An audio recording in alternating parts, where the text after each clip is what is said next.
और चुनावी यात्रा में हमारा अगला पड़ाव है उदयपुर। राजस्थान का यह बेहद खूबसूरत शहर झीलों की नगरी के नाम से मशहूर है। लोकसभा चुनाव में उदयपुर में सीधा मुकाबला है रिटायर्ड आईएएस अधिकारी और पूर्व कलेक्टर ताराचंद मीना और आरटीओ में सरकारी कर्मचारी रहे मन्नालाल रावत के बीच। उदयपुर राजस्थान की उन 3 लोकसभा सीटों में से एक है जो अनुसूचित जनजाति के लिए आरक्षित है। यहां पर आदिवासियों के मुद्दों के साथ साथ पर्यटन से जुड़े मुद्दे भी काफी अहम हैं।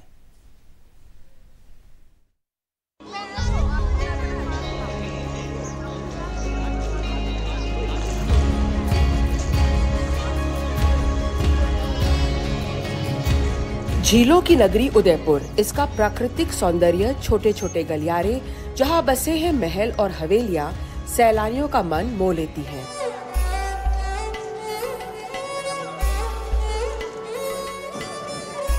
उदयपुर पर्यटन की दृष्टि से राजस्थान का सर्वश्रेष्ठ शहर है, लेकिन इस बार झीलों की नगरी में राजनीतिक मुकाबला भी कुछ अलग अंदाज में ही नजर आ रहा है।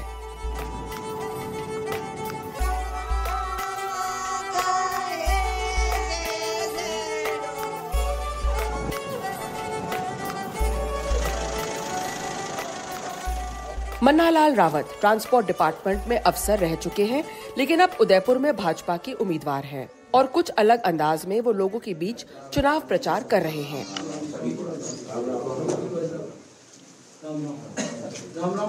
खुद मूल आदिवासी होने के कारण वो आदिवासी अंदाज में ही लोगों से घुल मिल जाते हैं। आवाज बहुत सुंदर है और कभी कभी चुनावी सभा में गीत भी गा बैठते हैं।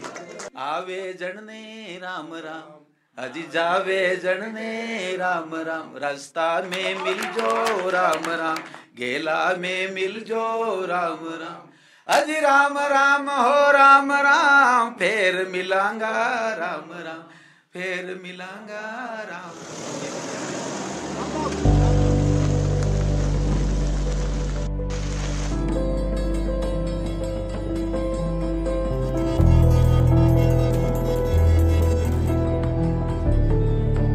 डबल इंजन की सरकार और विकास भाजपा का मुद्दा है। मतदाताओं को यही बात वो देसी अंदाज में समझाते हैं। बूथ लेवल पे 370 वोट से बीजेपी को जिताना है, ये भी संभव नहीं है। विचार एक ही है, विचार है सबरो साथ, सबरो विकास, सबरो विश्वास और सबरो प्रयास।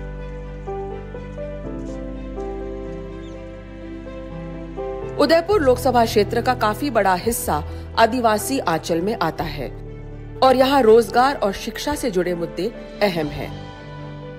गुजरात हो, महाराष्ट्र हो, कहीं पे भी, चाहे एमपी में हो, यहाँ रोजगार केवल और केवल बरसात के अंदर एक फसल का यहाँ पर हमारे को ये मदद मिलती है। और जो भी बरसात समय पे आ जाए, बराबर बरसात रहती है, ज़्यादा बरसती है तो गल जाता है, कम बरसती है तो सूख जाता है, तो वो भी बरसात की वजह से या ज़्यादा होने से या कम होने से फसल नष्ट हो जाती है।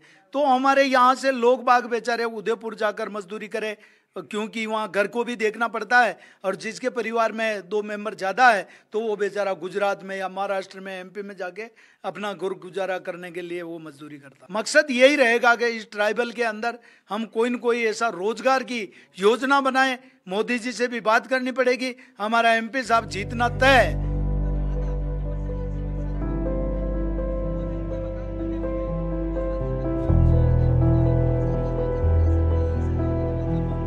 भाजपा का प्रदर्शन उदयपुर में पिछले लोकसभा चुनावों में काफी बेहतर रहा था। 60% से ज्यादा वोटों से भाजपा के प्रत्याशी यहां से जीते हैं और उदयपुर शहर भाजपा का गढ़ माना जाता है। लेकिन उदयपुर शहर के मुद्दे ग्रामीण के मुद्दों से कुछ हटकर हैं। झीलों की नगरी उदयपुर पर्यटन का एक बड़ा केंद्र है और जाहिर है कि इस चुनाव में भी पर्यटन से जुड़े मुद्दे अहम रहेंगे। Udaipur is a world famous city. It is known for its tourism, its natural beauty. There are a lot of plannings, there are a lot of meetings that are held to make all these plans, but on the grassroots level we don't see much happening, and this has been going on from a very long time. झील विकास प्राधिकरण का office, head office Udaipur में होना चाहिए, और संरक्षण जो proper आप जैसे बता रहे उतना नहीं हो पा रहा है। दूसरा है कि अरावली की जो पहाड़ियाँ हैं ये धीरे धीरे कटती जा रही है। पिछले कुछ समय से बहुत सी पहाड़ियाँ कट गई है, तो इतनी जो पहाड़ियाँ कटती कहीं ना कहीं प्रकृति का संतुलन बिगड़ता है, तो इस पर भी रोक लगी जानी चाहिए, क्योंकि पर्यावरण में अगर संतुलन नहीं होगा तो ये सब खत्म हो जाएगा। तो उसको देखते हुए फिर विकास किया जाना चाहिए। ताराचंद मीना 2 साल उदयपुर में कलेक्टर रहे हैं और अब कांग्रेस के प्रत्याशी हैं। उनका कहना है कि उन्होंने जो यहाँ काम किया है उससे शहरी मतदाता भी उन्हें वोट देंगे।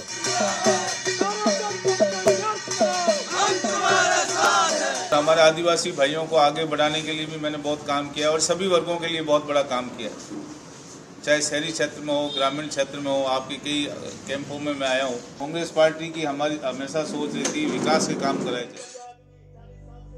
उदयपुर लोकसभा 3 जिलों में फैला हुआ है, उदयपुर, प्रतापगढ़ और डूंगरपुर। यहाँ शहर के मतदाता करीब 30% हैं और ग्रामीण इलाके के वोट करीब 70%, जो कि ज्यादातर आदिवासी वोट है।